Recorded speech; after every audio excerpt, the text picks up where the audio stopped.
क्या आपने कभी सोचा है कि हमारा दिमाग ही हमारी असली ताकत है? लेकिन हैरानी की बात यह है कि हम में से ज्यादातर लोग अपने ही दिमाग के असली नियमों को जानते ही नहीं।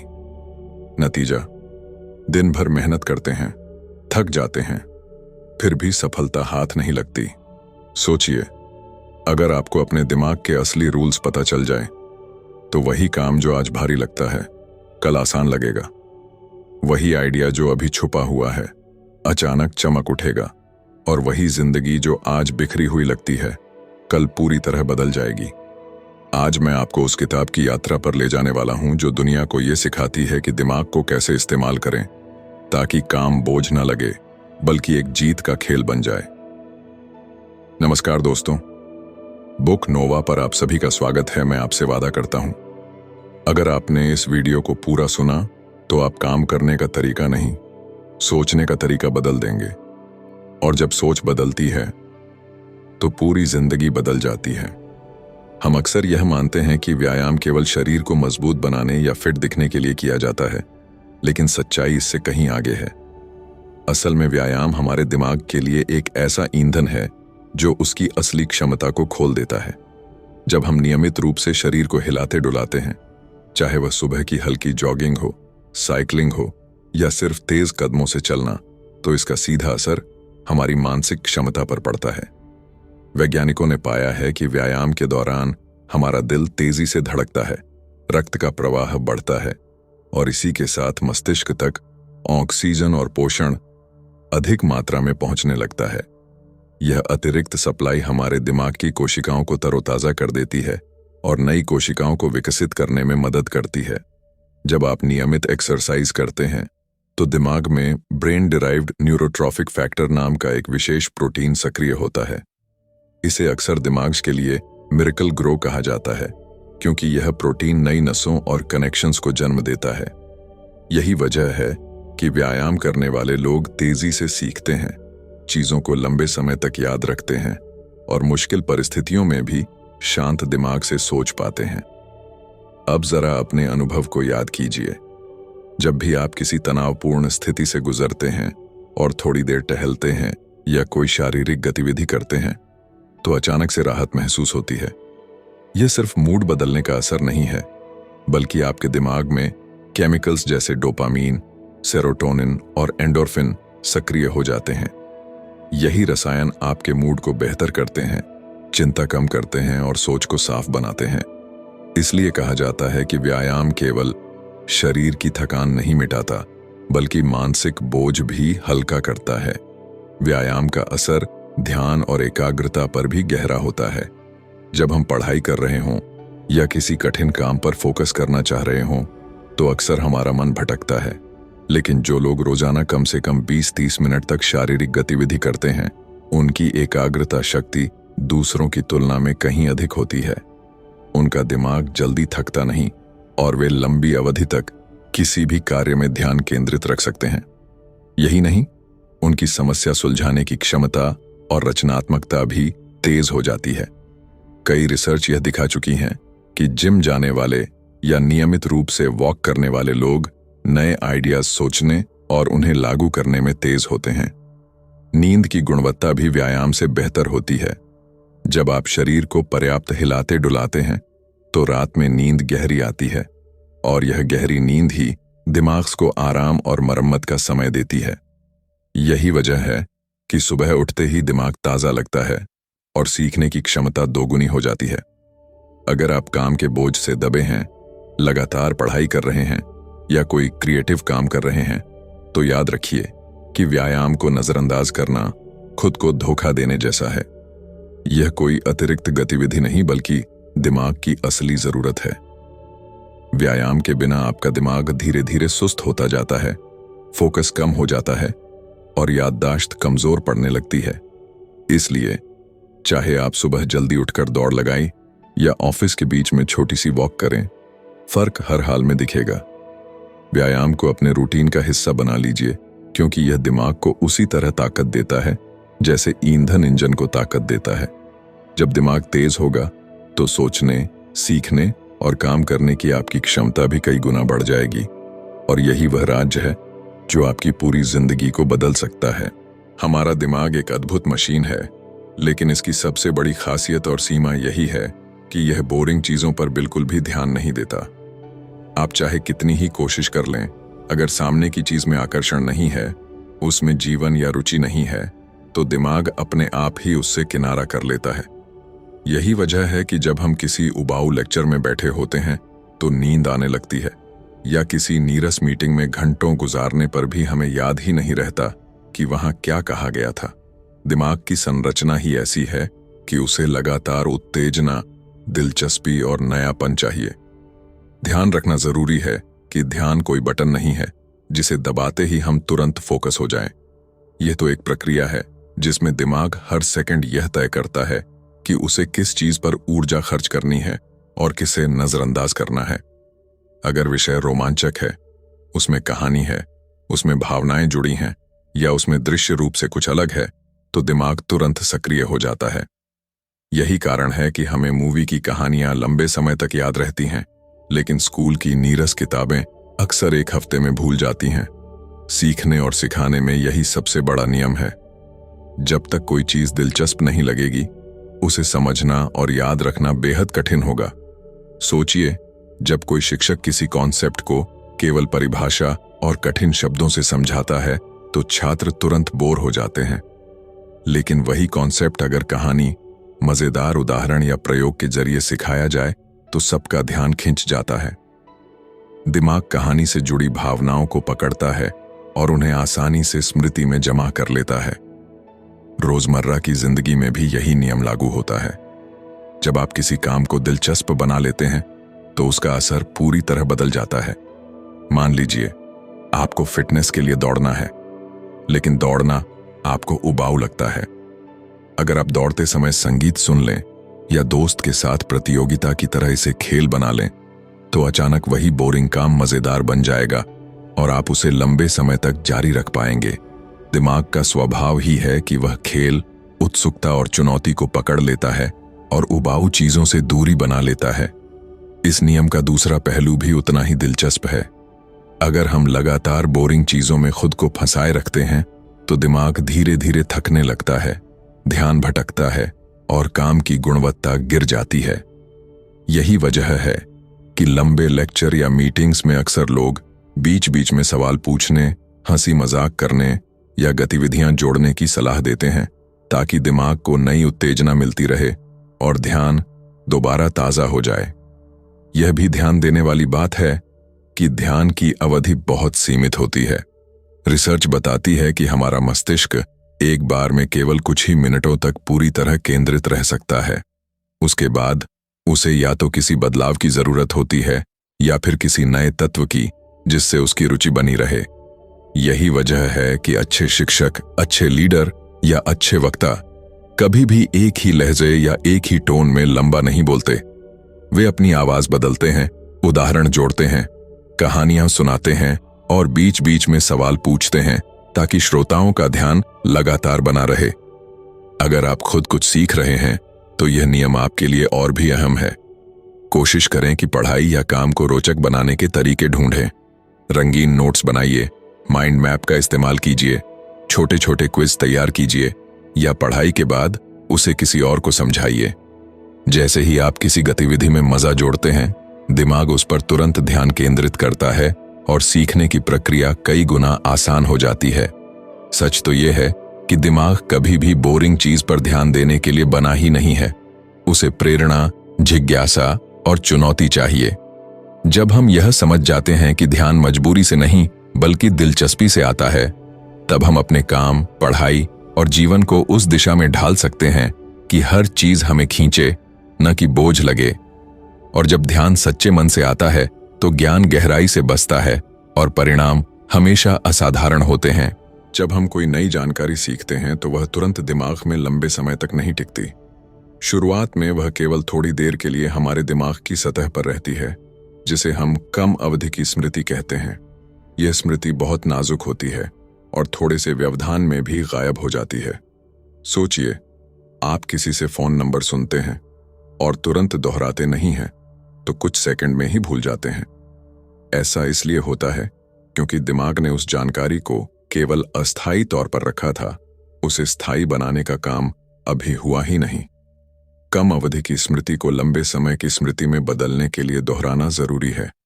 हर बार जब हम किसी जानकारी को दोहराते हैं तो दिमाग की नसों के बीच का कनेक्शन मजबूत होता है। यह उसी तरह है जैसे आप किसी मिट्टी के रास्ते पर बार बार चलते हैं तो धीरे धीरे वहां पगडंडी बन जाती है। अगर आप केवल एक बार गुजरेंगे तो रास्ता गायब हो जाएगा, लेकिन बार बार चलने से वह पक्का हो जाता है। इसी तरह दोहराव दिमाग में नई जानकारी के लिए मजबूत रास्ता बनाता है। याद करने की प्रक्रिया अपने आप में बहुत दिलचस्प है। जब हम कोई जानकारी दोहराते हैं तो दिमाग उसे अलग अलग हिस्सों में स्टोर करने लगता है। उदाहरण के लिए, अगर आप कोई नया शब्द सीख रहे हैं तो उसका उच्चारण, उसका अर्थ और उससे जुड़ी तस्वीरें या भावनाएं अलग अलग हिस्सों में दर्ज होती हैं। दोहराव से यह सब एक दूसरे से जुड़ जाते हैं और दिमाग के लिए उस जानकारी को वापस लाना आसान हो जाता है। रिसर्च यह दिखाती है कि अगर हम नई चीज को केवल एक बार पढ़ लें तो कुछ ही समय में उसका 70-80% हिस्सा भूल जाते हैं, लेकिन अगर हम उसे अंतराल पर बार बार दोहराएं तो याददाश्त कई गुना बढ़ जाती है। यही कारण है कि अच्छे शिक्षक और ट्रेनर हमेशा रिवीजन पर जोर देते हैं। स्कूल या कॉलेज की परीक्षाओं में भी जिन छात्रों ने नियमित रूप से पढ़ाई के साथ साथ दोहराव किया होता है, वे उन छात्रों से हमेशा बेहतर प्रदर्शन करते हैं जिन्होंने केवल आखिरी समय पर पढ़ाई की। कम अवधि की स्मृति की सीमा भी होती है। माना जाता है कि एक बार में हम केवल 5 से 9 चीजें ही अस्थायी तौर पर याद रख सकते हैं। यही वजह है कि फोन नंबर या OTP अक्सर छोटे अंकों में होते हैं। अगर वे बहुत लंबे हों तो दिमाग तुरंत भूल जाता है। इस सीमा को पार करने का सबसे अच्छा तरीका यही है कि हम जानकारी को छोटे छोटे टुकड़ों में बांट लें और फिर उन्हें बार बार दोहराएं। यही तकनीक याद करने की सबसे पुरानी और सबसे कारगर विधि है। आपने देखा होगा कि गीत या शायरी हमें आसानी से याद हो जाती है। वजह यह है कि उनमें ताल और लय होती है और हम उन्हें बार बार सुनते हैं। यही सिद्धांत पढ़ाई या काम में भी लागू होता है। अगर हम जानकारी को रोचक बनाकर दोहराएं, जैसे फ्लैश कार्ड्स का उपयोग करना, क्विज बनाना या किसी और को समझाना, तो वह जल्दी दिमाग में बैठ जाती है। दोहराव नीरस हो सकता है, लेकिन अगर उसे दिलचस्प तरीके से किया जाए तो वह सबसे शक्तिशाली हथियार बन जाता है। कम अवधि की स्मृति को लंबे समय तक बनाए रखने के लिए सही समय पर दोहराना भी अहम है। अगर आप तुरंत बार बार दोहराएंगे तो असर कम होगा, लेकिन अगर आप समय के अंतराल पर रिवीजन करते हैं तो जानकारी गहराई से दिमाग में उतरती है। इसे स्पेस्ड रिपीटिशन कहा जाता है और यही वह तकनीक है जिसे आज की स्मार्ट लर्निंग ऐप्स अपनाती हैं। आखिरकार, याददाश्त केवल जानकारी इकट्ठा करने का खेल नहीं है, बल्कि उसे बनाए रखने और समय पर उपयोग करने की कला है। और इस कला की सबसे पहली शर्त है दोहराना। अगर आप अपने दिमाग को सचमुच मजबूत बनाना चाहते हैं तो नई जानकारी को केवल ग्रहण मत कीजिए, उसे बार बार दोहराइए।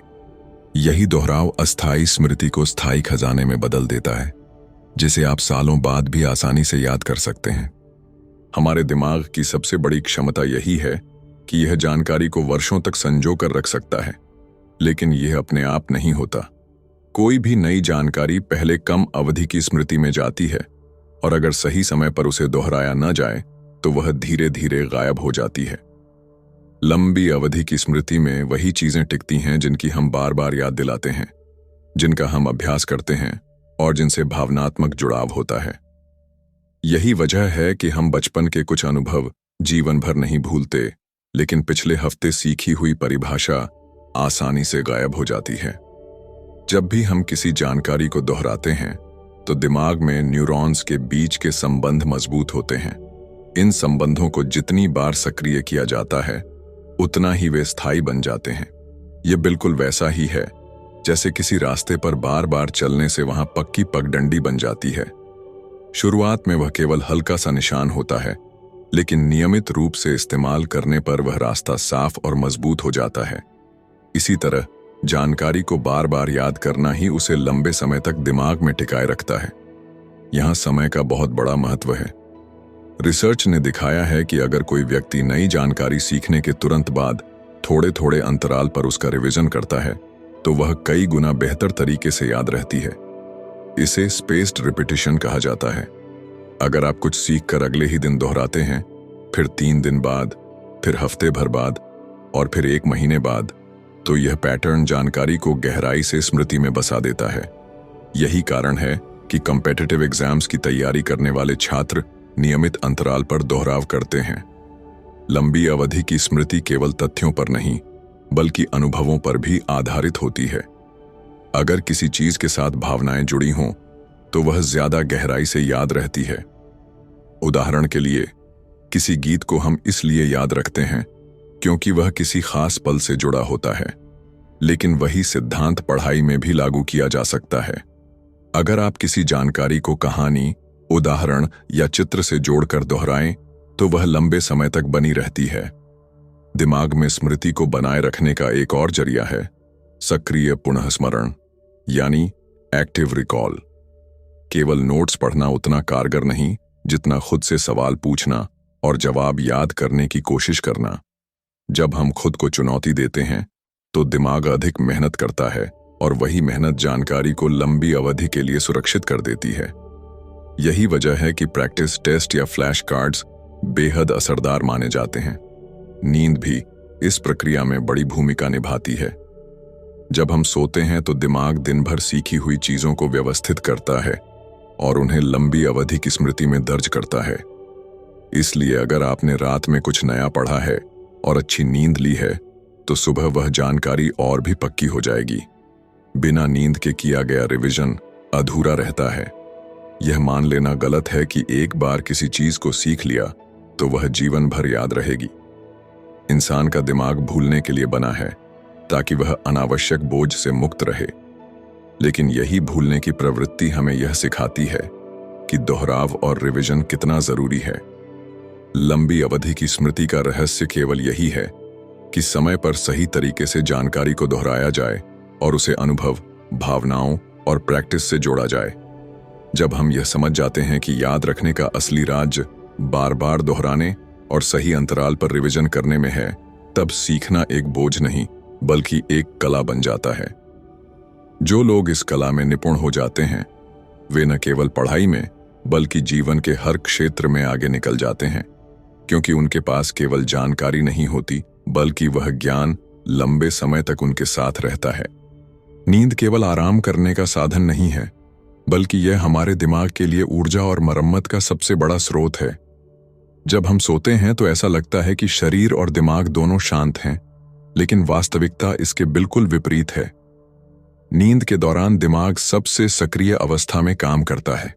यह दिन भर सीखी गई जानकारियों को व्यवस्थित करता है, अनावश्यक सूचनाओं को मिटा देता है और महत्वपूर्ण तथ्यों को लंबी अवधि की स्मृति में सुरक्षित कर देता है। अगर यह प्रक्रिया अधूरी रह जाए तो अगली सुबह दिमाग धुंधला, थका हुआ और कमजोर महसूस करता है। नींद की कमी सबसे पहले हमारी सीखने की क्षमता को प्रभावित करती है। जब हम थके हुए होते हैं तो नई जानकारी को ग्रहण करने की ताकत कम हो जाती है। आप चाहें कितनी भी मेहनत कर लें, अगर नींद पूरी नहीं है तो आपका ध्यान बार बार भटकेगा और पढ़ाई या काम का असर आधा रह जाएगा। कई रिसर्च में पाया गया है कि नींद से वंचित लोगों की स्मृति क्षमता लगभग 40% तक घट जाती है।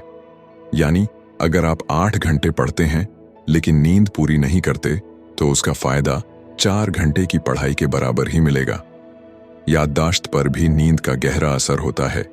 जब आप पढ़ाई या नया कौशल सीखने के बाद सोते हैं तो आपका दिमाग उस जानकारी को कंसोलिडेट करता है, यानी वह जानकारी सतही स्तर से उठाकर गहरे स्तर पर दर्ज हो जाती है। यही वजह है कि रात को पढ़े हुए पाठ को सुबह अक्सर बेहतर तरीके से याद रहता है।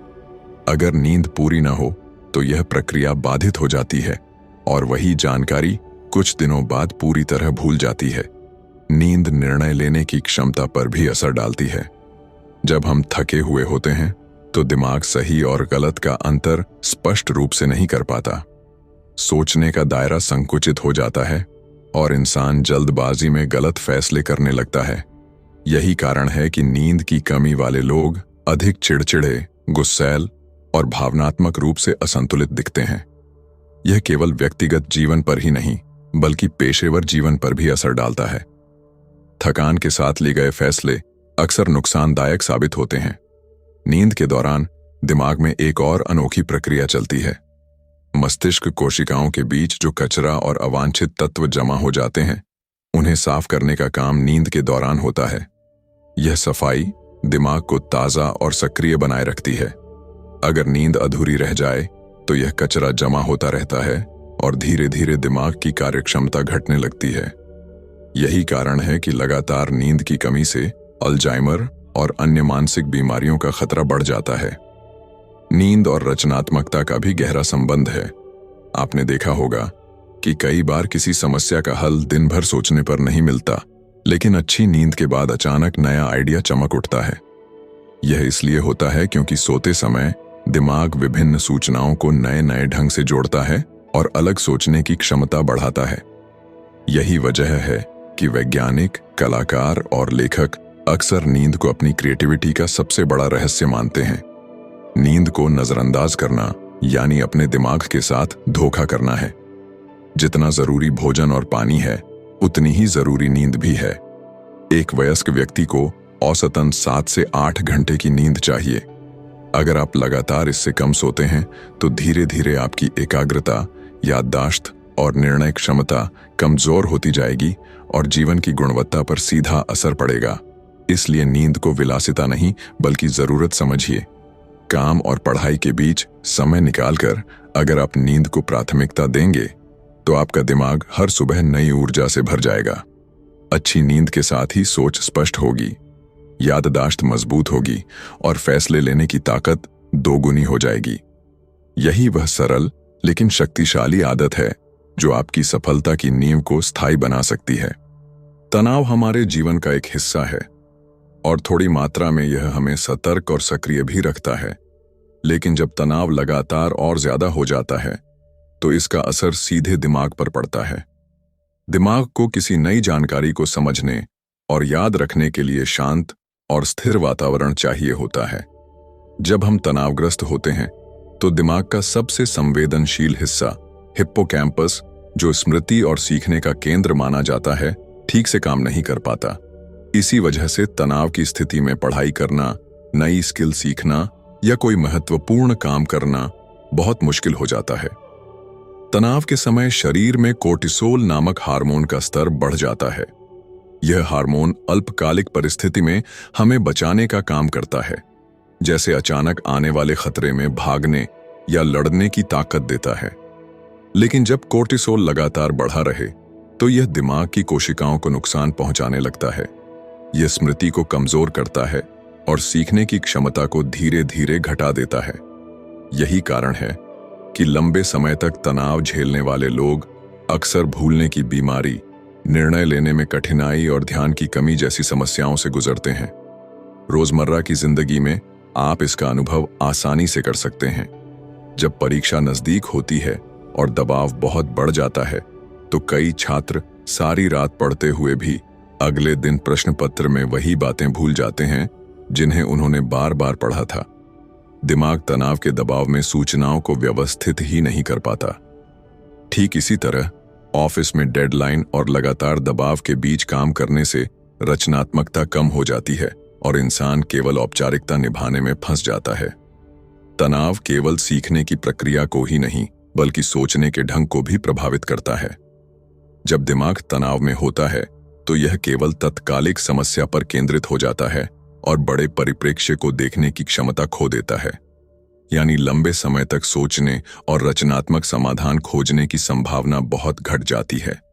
यही कारण है कि तनावग्रस्त व्यक्ति अक्सर नकारात्मक सोचने लगता है, छोटी छोटी बातों पर चिढ़ जाता है और सही फैसले लेने में असफल रहता है। तनाव का असर भावनाओं पर भी साफ दिखाई देता है। कोर्टिसोल के बढ़े हुए स्तर से दिमाग का वह हिस्सा भी प्रभावित होता है जो भावनाओं को नियंत्रित करता है। परिणाम स्वरूप इंसान जल्द गुस्सा हो जाता है, निराशा महसूस करता है और आत्मविश्वास खोने लगता है। यह स्थिति न केवल सीखने और काम करने की क्षमता को कम करती है बल्कि रिश्तों, और सामाजिक जीवन को भी प्रभावित करती है। लेकिन अच्छी खबर यह है कि तनाव को नियंत्रित करना संभव है। व्यायाम, ध्यान, गहरी सांसें लेना और पर्याप्त नींद जैसे उपाय दिमाग को संतुलित रखते हैं और कोर्टिसोल के स्तर को घटाते हैं। इसके अलावा जब हम किसी समस्या को छोटे छोटे हिस्सों में बांटकर हल करना शुरू करते हैं तो दिमाग को राहत मिलती है और तनाव घटने लगता है। हंसी और सकारात्मक बातचीत भी दिमाग पर तुरंत असर डालती है और तनाव के बोझ को हल्का कर देती है। यह समझना बेहद जरूरी है कि तनाव में रहकर सीखना या काम करना वैसा ही है जैसे शोरगुल वाले कमरे में गाना सुनने की कोशिश करना। जब तक वातावरण शांत और साफ नहीं होगा, धुन समझ में नहीं आएगी। ठीक उसी तरह जब तक दिमाग शांत और तनाव मुक्त नहीं होगा, नई जानकारी उसमें टिक नहीं पाएगी।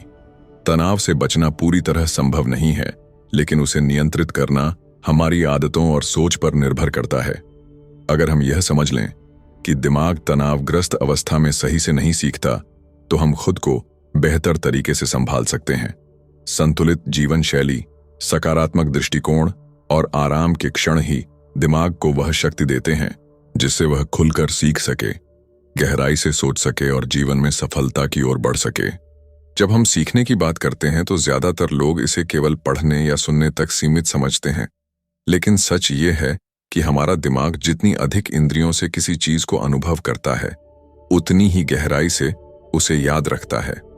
दिमाग एक बहुआयामी मशीन है जो आंखों, कानों, हाथों, स्वाद और गंध जैसी इंद्रियों से आने वाली सूचनाओं को जोड़कर अनुभव को और मजबूत बनाता है। यही वजह है कि मल्टीसेंसरी लर्निंग यानी एक साथ कई इंद्रियों को सक्रिय करके सीखना किसी भी ज्ञान को लंबे समय तक दिमाग में सुरक्षित करने का सबसे शक्तिशाली तरीका है। मान लीजिए आपने किसी विषय पर केवल किताब पढ़ी है, तो दिमाग उस जानकारी को केवल शब्दों और वाक्यों के स्तर पर दर्ज करेगा। लेकिन अगर उसी विषय पर आपने वीडियो भी देखा जिसमें चित्र और आवाज है, तो आपका दिमाग न केवल शब्दों बल्कि दृश्यों और आवाजों को भी जोड़ लेगा। अब अगर आप उस जानकारी से जुड़ी किसी गतिविधि में हाथों से कुछ करते हैं, तो स्पर्श और अनुभव भी इसमें शामिल हो जाएगा। इस तरह दिमाग के अलग अलग हिस्से एक साथ सक्रिय हो जाते हैं और सीखने की प्रक्रिया कहीं ज्यादा गहरी हो जाती है। वैज्ञानिक शोध बताते हैं कि जब हम केवल पढ़ते हैं तो याद रखने की क्षमता सीमित होती है, लेकिन जब हम पढ़ाई को दृश्य, ध्वनि और अनुभव से जोड़ते हैं तो जानकारी 70 से 80% तक ज्यादा समय तक याद रहती है। उदाहरण के लिए, एक बच्चा अगर केवल किसी शब्द का उच्चारण सुने तो कुछ समय बाद उसे भूल सकता है, लेकिन अगर वह वही शब्द किताब में लिखकर देखे, तस्वीर से जोड़े और उसे खुद लिखे या बोलकर दोहराए, तो वह जानकारी उसके दिमाग में पक्की हो जाती है। मल्टीसेंसरी लर्निंग न केवल याददाश्त को मजबूत करती है, बल्कि दिमाग को ज्यादा रचनात्मक भी बनाती है। जब दिमाग अलग अलग इंद्रियों से आने वाले संकेतों को जोड़ता है, तो वह नई नई कड़ियां बनाने लगता है। यही कारण है कि कलाकार, वैज्ञानिक और इनोवेटर अक्सर कई तरह के अनुभवों में खुद को डुबोते हैं। वे सिर्फ किताबें नहीं पढ़ते, बल्कि प्रयोगशाला में प्रयोग करते हैं, चित्र बनाते हैं, ध्वनियां सुनते हैं और चीजों को छूकर समझते हैं। यही व्यापक अनुभव उनकी सोच को गहराई और अनोखापन देते हैं। आपने देखा होगा कि किसी गीत की धुन और बोल हमें सालों बाद भी याद रहते हैं, क्योंकि उसमें सुनने और महसूस करने दोनों इंद्रियों की भागीदारी होती है। ठीक उसी तरह किसी गंध या स्वाद से जुड़ी याद अचानक सालों बाद भी लौट आती है। इसका कारण यही है कि जब कई इंद्रियां मिलकर किसी अनुभव को दर्ज करती हैं, तो वह स्मृति बेहद गहरी हो जाती है। सीखने की प्रक्रिया में इंद्रियों को जोड़ने के व्यावहारिक तरीके बहुत सरल हो सकते हैं। पढ़ाई करते समय चित्रों और डायग्राम का उपयोग करना, नोट्स को जोर से पढ़ना, हाथ से लिखकर दोहराना या छोटे छोटे प्रयोग करना सब दिमाग को सक्रिय रखते हैं। आजकल की डिजिटल दुनिया में video, audio book, practical workshop और सिमुलेशन जैसी तकनीकें इसी सिद्धांत पर काम करती हैं और सीखने को और अधिक प्रभावी बनाती हैं। अगर हम केवल एक ही इंद्रिय पर निर्भर रहें, तो दिमाग जल्दी थक जाता है और जानकारी सतही स्तर पर ही रह जाती है। लेकिन जब हम अपनी आंखों, कानों और हाथों को एक साथ इस्तेमाल करते हैं तो दिमाग की कोशिकाएं आपस में नई कड़ियां बनाती हैं। यही प्रक्रिया न केवल सीखने को आसान बनाती है बल्कि उसे लंबे समय तक टिकाऊ भी बनाती है। इसलिए अगर आप चाहते हैं कि आपका सीखना सतही न होकर गहराई में जाए तो अपनी सभी इंद्रियों को इसमें शामिल कीजिए। देखिए, सुनिए, लिखिए, महसूस कीजिए और अनुभव कीजिए। जितनी ज्यादा इंद्रियां सक्रिय होंगी उतना ही आपका दिमाग मजबूत नेटवर्क बनाएगा और आप ज्ञान को केवल जानकारी की तरह नहीं बल्कि जीवन का हिस्सा बना पाएंगे। यही असली सीखने की ताकत है जो आपको आगे बढ़ाती है और आपकी सोच को स्थायी रूप से बदल देती है।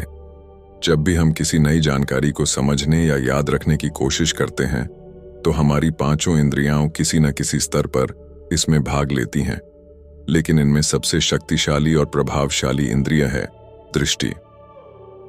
मनोवैज्ञानिकों और वैज्ञानिकों का मानना है कि इंसानी दिमाग विजुअल यानी दृश्य सूचनाओं को सबसे तेज पकड़ता है और सबसे लंबे समय तक याद रखता है।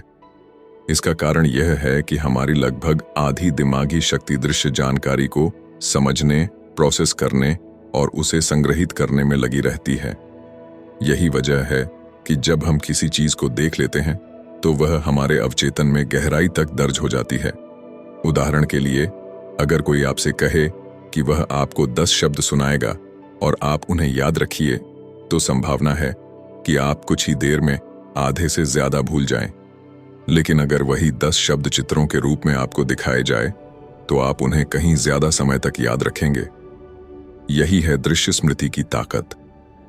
हमारे दिमाग को शब्दों और आवाजों की तुलना में चित्रों को पहचानना और याद रखना कहीं आसान लगता है, क्योंकि दृश्य सीधे हमारी भावनाओं और अनुभवों से जुड़ जाते हैं। कभी गौर किया है कि किसी किताब का केवल टेक्स्ट पढ़ने से उतनी गहरी छाप नहीं पड़ती जितनी उसी टेक्स्ट से जुड़ी तस्वीर या चार्ट देखने से पड़ती है। यही वजह है कि पढ़ाई के दौरान डायग्राम, माइंड मैप और ग्राफ का उपयोग छात्रों के लिए बेहद मददगार साबित होता है। दिमाग दृश्य संकेतों को व्यवस्थित करके उनकी एक कहानी बना लेता है और कहानी दिमाग को जानकारी से कहीं ज्यादा गहराई से जोड़ देती है। दृष्टि का असर सिर्फ पढ़ाई तक ही सीमित नहीं है, बल्कि यह हमारी रोजमर्रा की जिंदगी पर भी छाया हुआ है। विज्ञापन कंपनियां इसका सबसे अच्छा उदाहरण है। जब भी कोई ब्रांड आपको अपना संदेश देना चाहता है तो वह केवल शब्दों पर भरोसा नहीं करता बल्कि आकर्षक दृश्य, रंग और प्रतीक का इस्तेमाल करता है। यही कारण है कि किसी ब्रांड का लोगो या रंग हमें तुरंत पहचान में आ जाता है, जबकि उसके पूरे स्लोगन को याद करना मुश्किल होता है। दिमाग की यह प्रवृत्ति विकास की प्रक्रिया में भी गहराई से जुड़ी है। हजारों साल पहले जब इंसान जंगलों में रहता था तो उसकी सुरक्षा इस बात पर निर्भर करती थी कि वह अपनी आंखों से कितनी जल्दी खतरे या अवसर को पहचान पाता है। यही कारण है कि दृष्टि दिमाग के लिए सबसे शक्तिशाली उपकरण बन गई। आज भले ही हम आधुनिक दुनिया में जी रहे हैं, लेकिन दिमाग की यह आदत अब भी वैसी ही बनी हुई है। अगर आप किसी स्मृति से जुड़ी बात सोचें तो पाएंगे कि ज्यादातर यादें किसी न किसी दृश्य से जुड़ी होती हैं। बचपन का घर, स्कूल का मैदान, दोस्तों के चेहरे, ये सब हमारी आंखों से देखे गए दृश्य हैं जो गहराई से हमारी स्मृति में बसे हुए हैं। यहां तक कि जब हम कोई पुराना गाना सुनते हैं तो उसके साथ जुड़ी यादें भी अक्सर चित्रों की तरह सामने आ जाती हैं। सीखने के संदर्भ में इसका मतलब है कि अगर हम विजुअल कंटेंट का सही उपयोग करें तो जानकारी को न केवल तेजी से बल्कि लंबे समय तक सुरक्षित रख सकते हैं। इसलिए पढ़ाई के समय चित्र, फ्लोचार्ट और रंगीन नोट्स का उपयोग करना बेहद फायदेमंद है। यहां तक कि जो लोग अपने लक्ष्य लिखकर उन्हें दीवार पर चिपकाते हैं या विजन बोर्ड बनाते हैं, वे अक्सर अपने सपनों को जल्दी पूरा करते हैं, क्योंकि दृश्य रूप में लक्ष्य देखना दिमाग को बार बार उस दिशा में काम करने के लिए प्रेरित करता है। दृष्टि की ताकत का असर यह भी है कि दिमाग दृश्य चीजों को भावनाओं से जोड़ देता है। एक तस्वीर खुशी, दुख या प्रेरणा जैसे भाव तुरंत जगा सकती है, जबकि उतनी ही बात अगर केवल शब्दों में कही जाए तो असर कम हो सकता है। यही कारण है कि प्रेरणादायक वीडियो, डॉक्यूमेंट्री या फिल्में हमें अंदर तक प्रभावित कर देती हैं। इसलिए अगर हम चाहते हैं कि हमारी सीखने की क्षमता और याद रखने की शक्ति बढ़े, तो हमें दृष्टि के महत्व को समझना होगा। जितना अधिक हम जानकारी को दृश्य रूप में अपने सामने लाएंगे, उतना ही दिमाग उसे गहराई से आत्मसात करेगा। शब्द और ध्वनि मदद करते हैं, लेकिन दृश्य दिमाग पर छाप छोड़ते हैं।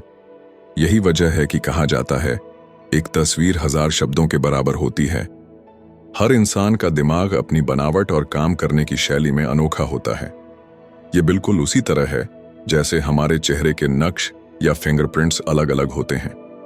दो लोग एक जैसी परिस्थिति में भी अलग तरह से सोच सकते हैं, महसूस कर सकते हैं और प्रतिक्रिया दे सकते हैं।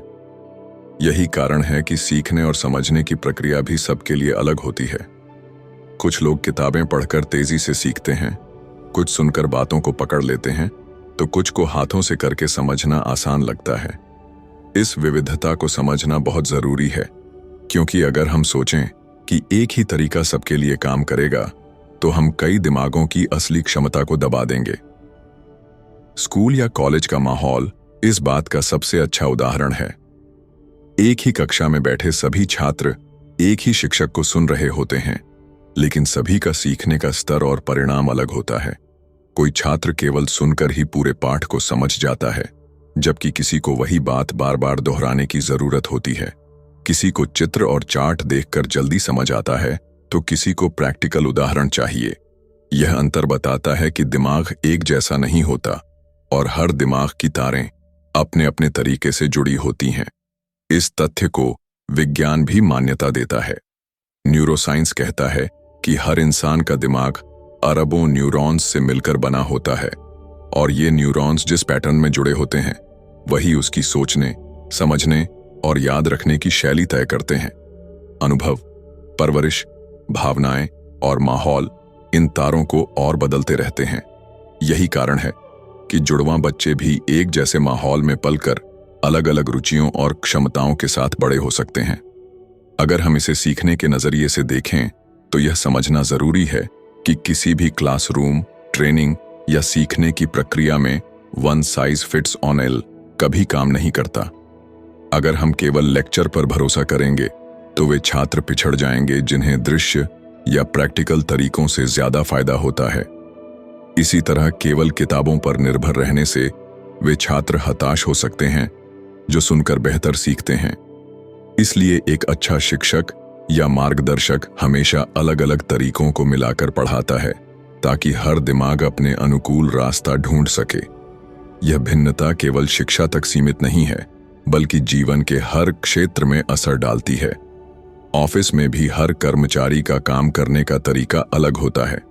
कोई तेजी से फैसले ले लेता है, तो कोई पहले गहराई से सोचने में समय लगाता है। कोई समूह में काम करने से ऊर्जावान महसूस करता है, तो किसी को अकेले काम करना ज्यादा अच्छा लगता है। यह फर्क समझने वाला व्यक्ति न केवल खुद बेहतर तरीके से सीखता और काम करता है, बल्कि दूसरों को भी उनके तरीके से आगे बढ़ने में मदद कर पाता है। इससे हमें एक और गहरी सीख मिलती है कि तुलना करना कभी सही नहीं होता। जब हम किसी को यह कहते हैं कि देखो, वह कितना जल्दी सीख गया और तुम क्यों नहीं कर पाए, तो हम यह भूल जाते हैं कि दोनों दिमागों की संरचना ही अलग है। सही तरीका यह है कि हर इंसान को उसकी प्राकृतिक सीखने की शैली में मदद की जाए। जब कोई अपने दिमाग की ताकत को पहचानकर उसी दिशा में प्रयास करता है, तो उसकी प्रगति कहीं ज्यादा तेज और स्थायी होती है। हर दिमाग अलग है, इसलिए हर सफलता की यात्रा भी अलग होती है। यही विविधता इंसान को अनोखा और दुनिया को रोचक बनाती है। अगर सभी एक ही तरीके से सोचते और सीखते, तो शायद कोई नया आविष्कार, नई खोज या नई कला सामने नहीं आती। हमारी अलग अलग क्षमताएं ही मिलकर समाज को आगे बढ़ाती हैं। इसलिए हमें अपनी और दूसरों की विशिष्टता को सम्मान देना चाहिए और यह मानना चाहिए कि सीखने और समझने का कोई एक अंतिम तरीका नहीं है। हर किसी का तरीका सही है, बशर्ते वह उसके दिमाग के अनुकूल हो। यही सोच हमें न केवल बेहतर शिक्षार्थी बनाती है, बल्कि एक बेहतर इंसान भी बनाती है। हमारा दिमाग वाकई एक चमत्कार है।